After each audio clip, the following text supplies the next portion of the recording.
Hey there. Hey. Sorry. I was preoccupied there. I wasn't paying attention. I wasn't focused. I wasn't in tune with what I was doing. So hey, it's Ryan. Hey, how you doing?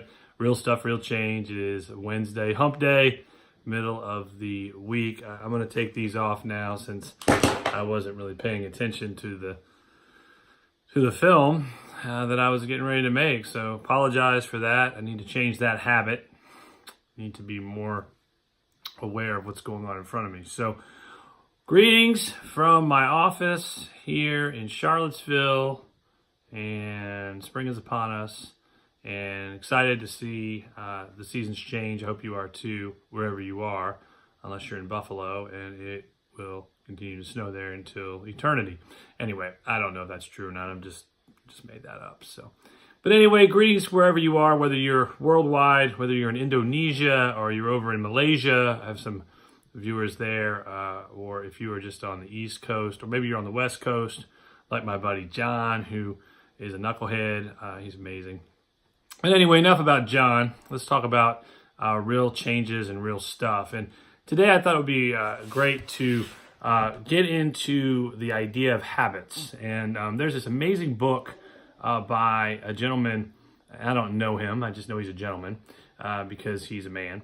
And his name is James Clear, and he wrote this book called Atomic Habits. And the book is primarily about the process of habits. How do you create really good habits? How do you create really good pathways to your brain, pathways to your life, in order for you to gain healthy insight and to really enjoy your life? And one of the questions I want to ask you today is, what's the difference between a process and a goal? And many of you will be like, oh, I know the answer. I know it. And yet your life is all about goals and no process. And some of you will go, well, I have no idea, but then you're working through processes and you're reaching these goals, don't even realize you're doing it. Well, the biggest difference between a process and a goal is simply that one is the end of the process, and one is the actual journey, the adventure, the pathway. And so processes actually have goals inside of them, sub-goals, but most processes have a goal at the end.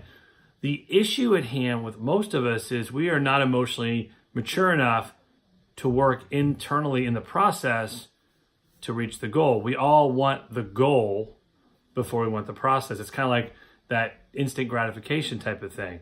And so if you think about how we can train our brains to enjoy the process, that comes down to us choosing to see the process as a valuable and most important commodity in the process. A lot of people want the result. They want the new car, they want the new job, they want to be in shape, they want a great marriage, they want their kids to be awesome, they want life to be less traumatic. But the problem is those are the goals and they have no process in getting there.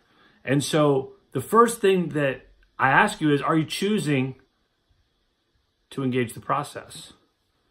Secondly, most of us have dysfunctional or past unhealthy beliefs that dictate our present and our future.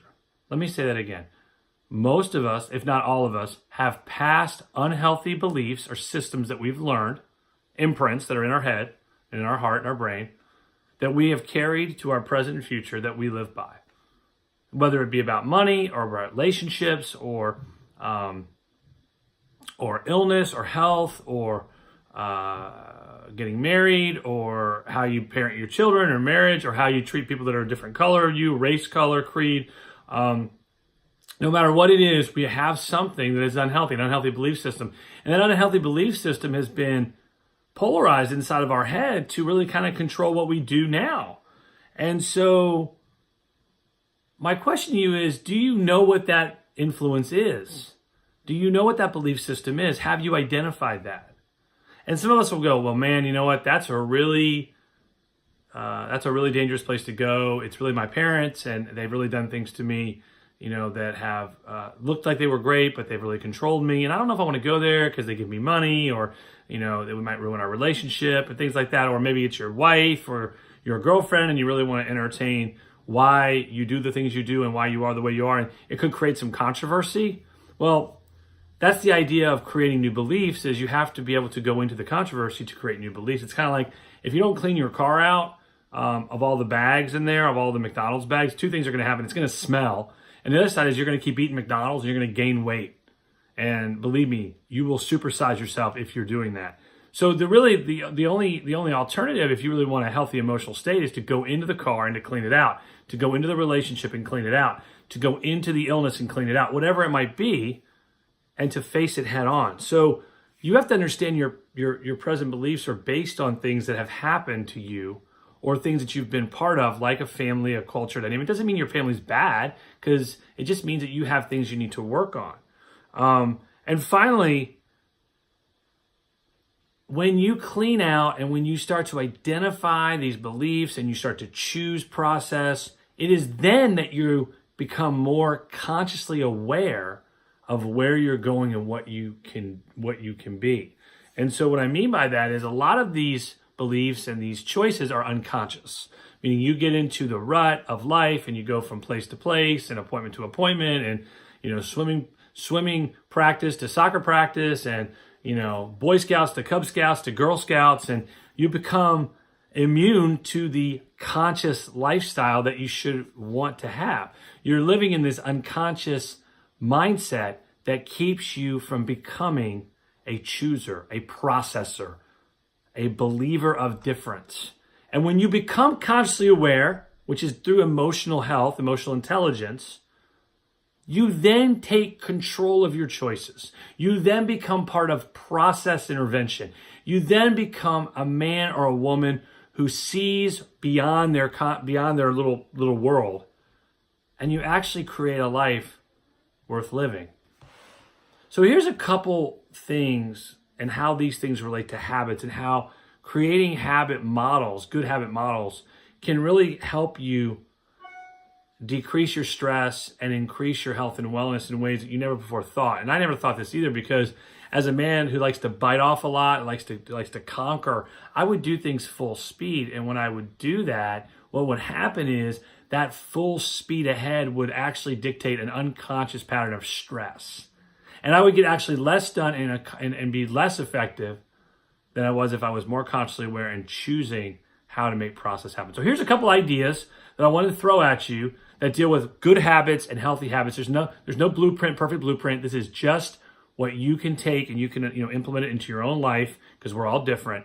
The first thing I want to share with you is you need to invest in doing things in a small chunk process. And what do I mean by that? Small chunks. If you don't like to read one page of a book every day. If you don't like to listen, take 2 or 3 conversations and really listen to what the person's saying to identify how to be better at that. If you don't like to work out for 15 minutes. Walk on a treadmill to start. If you don't like to eat certain foods like fruits and vegetables, like me, my last name is Grubb. I love to grub on meat, and I used to love bread, and that's gone now. Take little bags and put little baggies of fruits and vegetables in it and put it in your refrigerator and just start eating little at a time. Doing things in small chunk processes will help you invest in your future for good, healthy habits. Take, for example, journaling. Take 5 minutes to affirm yourself every day. Just 5 minutes. Meditate for 1 minute, 5 minutes, and just see how it works. See how it will happen. Taking things in short stints will give you an opportunity to create habits of long stints. Secondly, I'm a big believer in getting up in the morning and really getting these things accomplished, or getting involved in these things right away. You go to work, you have a long commute. You have to get on the subway in some cities. Some people have to drive in. Some people are fortunate they live and work at home, but that can be dangerous too, because then you get caught up in all the things you got to do in the house. Find a place, a quiet time place that you can go, you can meditate, you can journal, you can start to think in small process chunks about your day, and watch the magic happen as you do that constantly.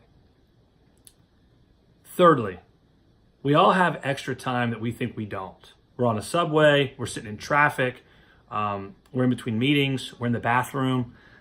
Take that time to practice some of these new processes. Take that time to affirm yourself. Take that time to record something on your phone like, I am bold and talented and money comes easy to me. And do it throughout the day. And you'll notice is you'll start to incorporate these little habits in the day, and it will become who you are before you even know it. So to conclude, once you step into these new small chunk processes, once you grab habits and you choose to love process, you choose to love new beliefs, it is then that those habits become greater, they become bigger, they become stronger, they become more edified, and you become somebody you're not. But without going inside the belief systems, without attacking those bad thoughts, without releasing those bad thoughts, because you can attack them and not release them, it is then that you destroy the opportunity to create small chunks of new habits. So what I want you to do is start small. Start very small, 1 minute, 2 minutes, and then watch it increase as your brain becomes shifted. And so this is what we do at Real Stuff, Real Change. We work with people's memories and with their feelings and sensations and past hurts and patterns, thoughts in a variety of ways, mindfulness and relaxation techniques and listening empathetic techniques and visual perception and guided imagery and all these things that people don't really think about during the day. And we create the opportunity for you as the client to release that pressure, that extra stress, in order to create a place of safety, create a place you can go to, a place of joy and happiness, even during a time of stress, even during a time of distress. So that's what we do here. That's what we're trying to communicate and incorporate in our videos. We hope that you at least get a moment to become more aware. We hope that you will reach out to us so we can help you see how this process works. You can reach out to us on Facebook. You can reach out to us at our website, www.realstuffrealchange.com. Lots happening here at Real Stuff, Real Change. Working on a few projects offline right now to try to incorporate some new moments and opportunities.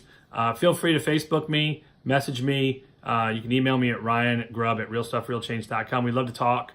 Without no obligation, we just want to talk and see if this is something we can actually start working with you on. If you have a company or an organization or any of that factor that wants to talk to me also, I'd be more than happy to do some free consulting, free consults to explain how we do things and how this might benefit your organization, because we do leadership, life coaching, and things of that nature as well. We want to help change behaviors and memory consolidation in ways where you can have freedom that you've never had before. So with that being said, that's all the time we got for today. Enjoy your Wednesday, enjoy your hump day, enjoy the games coming up Thursday, Friday, and Saturday this weekend in the March Madness. Go Wahoos, go Gonzaga. It's going to be a great time to watch some good competition. So with that being said, I hope you have a great Wednesday. Enjoy the rest of your day wherever you might be. Peace.